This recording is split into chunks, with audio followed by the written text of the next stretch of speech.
So I'm sitting in John's 1963 GMC truck, and just like all the ones in the 60s and the 70s, the seats are just too tall. Every time I have to apply the brakes, I'm macking my knees into the steering wheel. My clutch is the same thing if you got a clutch.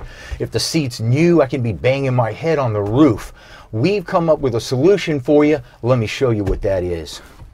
We've developed seat lowering brackets that are going to bring you down a couple of inches. I've already installed them in the seat right here because I just couldn't wait for you to see what they look like. I want you to notice that the edge of the door right here and the back of your seat, they're matching up. You're nice and even like that. I've got a ton of headroom. I've got a ton of room for my knees now.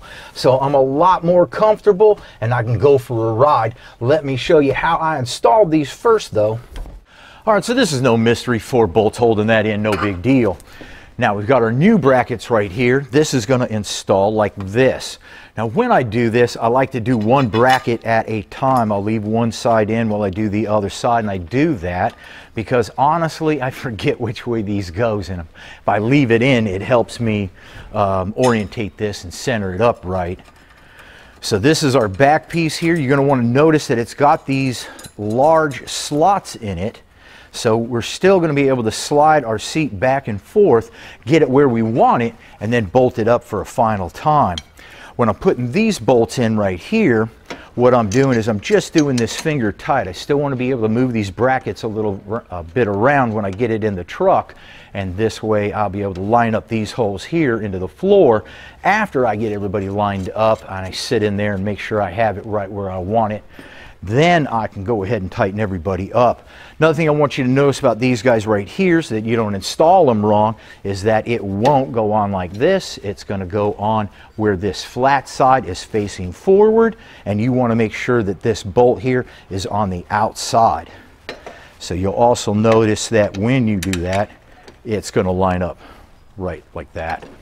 So if you put these guys in and then you take the old one and you compare it to it, then you're going to be able to see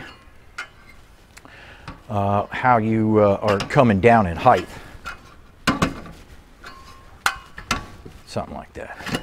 So you can see how much shorter you are. Now we'll get this back in and I'll show you how comfortable you can be. Now the bolts that we supply with this kit are really great. They've got a nice pointed end on them and it makes it a lot easier to find the holes when you're bolting the seat down. If you've got carpeting in there, it makes it even more difficult. So you just get yourself a little pointy thing like this, poke around till you find the hole, and then you'll be able to get your bolt in. So I'm going to go ahead and get these guys all finger tight. Then I'm going to get the seat right where I want it and I'll bolt everything back up and I'm going to go for a cruise. This is really the way it should have come from the factory. This is a lot more comfortable for you. Get your truck comfortable too.